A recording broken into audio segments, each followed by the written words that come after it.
आजच्या या सखोल चर्चेत आपण एक अत्यंत प्रेरणादायी विषयाला हात घालणार आहोत. सहसा संतांना आपण मंदिरात, मठात किंवा प्रवचनाच्या मंचावर पाहिलंय. त्यांच्याभोवती एक विशिष्ट वलय असतं. पण आज आपण अशा एका माणसाची गोष्ट उलगडणार आहोत, ज्याने हातात खराटा घेऊन अक्षरशः एक सामाजिक क्रांती उभी केली. अगदी बरोबर. डेबूजी झिंगराजी जाणोरकर ते वंदनीय राष्ट्रसंत गाडगेबाबा हा त्यांचा प्रवास आपण समजून घेणार आहोत.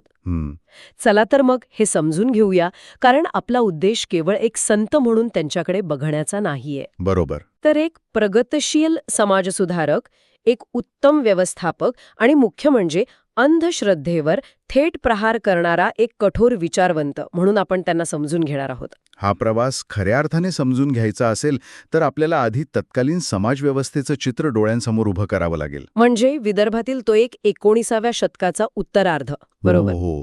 आजच्यासारखी माहितीची देवाणघेवाण किंवा शिक्षणाचा प्रसार तिथे अजिबात नव्हता.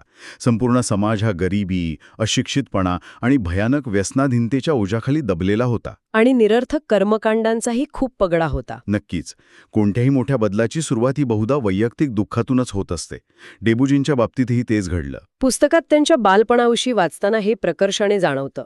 1876 मध्ये अमरावती जिल्ह्यातील शेंडगाव येथे त्यांचा जन्म झाला.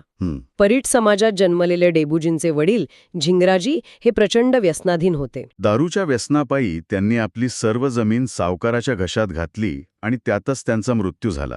या एका घटनेचा डेबूजींच्या मनावर खूप खोलवर परिणाम झाला असणार. साहजिकच आहे. एका लहान मुलाने आपल्या वडिलांना दारूपायी संपताना पाहिलं होतं. या घटनेने त्यांच्या मनात व्यसनाधीनतेबद्दल कायमची चीड निर्माण केली. मग आई सखूबाईंवर खूप मोठी जबाबदारी आली. निराधार अवस्थेत त्या डेबूजींना घेऊन दापुऱ्याला चंद्रभान मामांकडे आश्रयाला गेल्या. दुसऱ्याच्या घरी आश्रयाला जाणं हे सोपं नसतं. तिथे डेबूजींना अत्यंत कष्टाचं जीवन जगावं लागलं. हो. शेतीची कामे करणे, गुरे राखणे, ही सगळी कामं त्यांनी अत्यंत निष्ठेने केली. आणि यात एक अत्यंत महत्वाची गोष्ट म्हणजे डेबूजी कधीही शाळेत गेले नाहीत. अच्छा. त्यांना औपचारिक शिक्षण मिळालं नाही. नाही मिळालं. पण निसर्ग, शेतीतील कष्ट आणि स्वतःचे अनुभव हीच त्यांची खरी शाळा ठरली. बघा ना, शाळेत न जाताही त्यांना शेतीचं आणि व्यावहारिक जगाचं इतकं उत्तम ज्ञान मिळालं होतं. हो. आणि त्यांच्या आईने त्यांच्यावर एक महत्वाचा संस्कार केला होता. काम करत राहावे, फुकट कधीही खाऊ नये. हाच संस्कार पुढे त्यांच्या तत्वज्ञानाचा पाया बनला. आणि येथे खरी रंजक गोष्ट समोर येते. कोणती? चंद्रभान मामांच्या सावकाराकडच्या कर्जाची. तो प्रसंग तत्कालीन सावकारी व्यवस्थेचं अत्यंत भयानक रूप समोर आणतो. चंद्रभान मामांनी घेतलेल्या कर्जावर सावकाराने चक्रवाढ व्याज लावून 1675 रुपयांचा आकडा त्यांच्या गळ्यात मारला होता. त्या काळात 1600 रुपये म्हणजे आजचे लाखो रुपये असल्यासारखे होते. आणि या कर्जापायी दापुऱ्याची जमीन सावकाराकडे गहाण होती.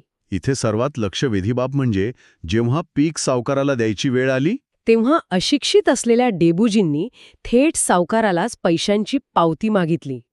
एक अशिक्षित तरुण हिशोबाची लेखी पावती मागतोय ही त्या काळातील क्रांतिकारी घटना होती. अडाणी शेतकऱ्यांकडून कोऱ्या कागदावर अंगठा घेण्याची ती रूढ पद्धत होती. पण डेबूजींनी पावतीशिवाय धान्याचा एक दाणाही देणार नाही अशी ठाम भूमिका घेतली. आणि सावकाराचा इगो दुखावला गेला. त्याने पीक बळजबरीने नेण्यासाठी आपले गुंड पाठवले, ज्यांना त्या काळात औतकरी म्हणायचे. बरोबर. पण डेबूजींनी अत्यंत धैर्याने आणि शारीरिक ताकदीने त्या गुंडांना अक्षरशः पिटाळून लावलं. प्रसंग केवळ एका कुटुंबाचा बचाव नव्हता, तर शोषणाविरुद्ध उभा केलेला तो एक जाणीवपूर्वक लढा होता. हो. हे त्यांचं प्रगल्भ व्यावहारिक ज्ञान आणि निर्भय व्यक्तिमत्व दर्शवतं. पण पुढे जाऊन आपण पाहतो की त्यांनी स्वतःच्या समाजातील रूढी परंपरांविरुद्धही तितक्याच ताकदीने बंड पुकारलं. त्यांच्या लग्नानंतरचा तो प्रसंग त्यांच्या सामाजिक लढायाची नांदी मानला जातो. कुंताबाईंशी त्यांचं लग्न झालं होतं आणि त्यांच्या मुलीच्या बारशाच्या वेळी तत्कालीन परंपरेनुसार बोकड कापणे आणि सर्वांना दारू पाजणे अपेक्षित होतं. पण डेबूजींनी याला कडाडून विरोध केला. हो. आणि सर्वांना गोड लाडूंचं जेवण दिलं. यामुळे साहजिकच जातभाई आणि सोयरे भयंकर संतापले. त्यांनी रागाने अन्न फेकून दिलं. नुसतं अन्न फेकून दिलं नाही तर सामाजिक बहिष्कार टाकण्याची धमकीही दिली. तरीही डेबूजी आपल्या भूमिकेवर ठाम राहिले. जर आपण याला व्यापक दृष्टिकोनातून पाहिलं तर स्वतःच्याच समाजाच्या आणि नातेवाईकांच्या विरोधात जाण्यासाठी प्रचंड मानसिक धैर्य लागतं. आणि या सगळ्यात त्यांना वैयक्तिक पातळीवर मोठी आणि वेदनादायी किंमत मोजावी लागली. तो प्रसंग खरंच खूप हृदयद्रावक आहे. त्यांच्या मुदगल नावाच्या 6 महिन्यांच्या मुलाचा मृत्यू झाला. ही कोणत्याही बापासाठी मोठी शोकांतिका असते, पण समाजाने त्यांना आधार देण्याऐवजी अत्यंत क्रूरपणे टोमणे मारले. देवाला बकरं कापलं नाही म्हणून पोरगा गेला असा अमानुष आरोप केला. तत्कालीन समाजाची मानसिकता किती अंधश्रद्धेत गुरफटलेली होती हे यावरून स्पष्ट होतं. पण यावर डेबूजी अत्यंत स्थितप्रज्ञ राहिले. त्यांनी या अंधश्रद्धेवर टीका केली. त्यांनी अत्यंत तर्कशुद्ध विचार मांडला की बकरे कापून नवस करून मुले जगली असती तर जगात कोणी मरण पावलंच नसतं. खरोखरच अंधश्रद्धा आणि व्यसनाधीनतेविरुद्ध त्यांच्या भविष्यातील मोठ्या लढाईचीही रंगीत तालीवच होती. या सर्व घटनांचा एकत्रित परिणाम असा झाला की डेबूजींचं या संसारातील भौतिक गोष्टींमधलं लक्ष हळूहळू उडून गेलं. हो, त्यांच्यात एक प्रकारची विलक्षण विरक्ती निर्माण होऊ लागली. ते रात्री स्मशानात जाऊन बसत, गावात रस्ते साफ करत, लोकांच्या घरापुढचे उकिरडे साफ करत. आणि अखेर तो ऐतिहासिक दिवस उजाडला 1 फेब्रुवारी 1905. मार्गशीर्ष महिना होता तो. त्यांनी कायमचे घर सोडले. अंगावर फक्त फाटके कपडे, एका हातात खराटा आणि दुसऱ्या हातात फुटलेल्या मडक्याचा तुकडा. ज्याला वऱ्हाडी भाषेत गाडगे म्हणतात. इथूनच डेबूजी हे गाडगे बाबा म्हणून ओळखले जाऊ लागले. स्वतःचं अस्तित्व विसरून त्यांनी भटके जीवन स्वीकारले. कुत्र्या गुरांसोबत उष्ठ्या अन्न खाणे आणि फुकट काहीही न घेणे हा त्यांचा कडक नियम होता. नेहमी आधी लाकडे फोडणे किंवा रस्ते झाडणे आणि मगच भाकर वाढावं माय. यातूनच समाजाला श्रमप्रतिष्ठेचा मोठा धडा मिळाला. यावरून एक महत्वाचा प्रश्न उभा राहतो. कोणता? ज्ञान मिळवण्यासाठी किंवा समाज सुधारण्यासाठी खरंच घरदार सोडून संन्यास घेण्याची गरज असते का? हा खूप मूलभूत प्रश्न आहे. गाडगेबाबांचा संन्यास हा पारंपरिक व्याख्येसारखा जंगलात जाऊन बसण्यासाठी नव्हता. तो समाजातील प्रत्यक्ष रस्त्यावरची आणि लोकांच्या मनातील घाण साफ करण्यासाठी होता. अगदी बरोबर. ते खऱ्या अर्थाने निष्काम कर्मयोगी होते. त्यांनी स्वतःसाठी कधीही काहीही मागितले नाही. आणि या समाज परिवर्तनासाठी त्यांनी लोकांपर्यंत पोचायला जे अस्त्र निवडलं ते म्हणजे त्यांचं कीर्तन. त्यांनी पारंपरिक कीर्तनाची चौकटच मोडून काढली. ते वऱ्हाडी भाषेत अत्यंत सोप्या शब्दात आणि संवादात्मक पद्धतीने कीर्तन करत असत. गोपाला गोपाला देवकीनंदन गोपाला या साध्या भजनाने सुरुवात करून ते लोकांना थेट प्रश्न विचारत. देव कुठे आहे? देव दगडात आहे की माणसात? असे प्रश्न ते थेट समुदायाला विचारत. देव 12-15 झाले की नाही असा थेट प्रहार ते अंधश्रद्धेवर करत. देवाला नवस करून कोंबडी बकरी मारू नका, देवळात देव नाही असं ते ठणकावून सांगत. शिवाय कर्ज काढून सण साजरे करू नका, हुंडा देऊ नका, शिक्षण घ्या हा रोकडा उपदेशही देत. आणि सर्वात मोठी गोष्ट म्हणजे कीर्तन संपल्यावर दुसऱ्या दिवशी गावात स्वतः झाडू मारून गाव स्वच्छ करत.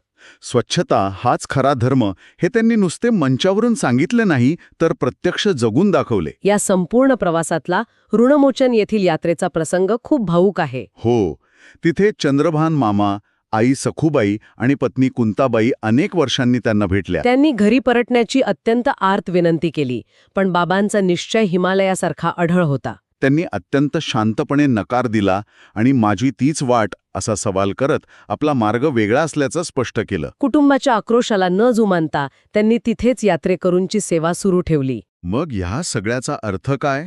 काय? बाबांनी कीर्तनाचा उपयोग केवळ मनोरंजनासाठी नाही तर समाज परिवर्तनाच्या एका शक्तिशाली हत्यारासारखा केला. कारण स्वच्छता हाच त्यांचा खरा धर्म होता.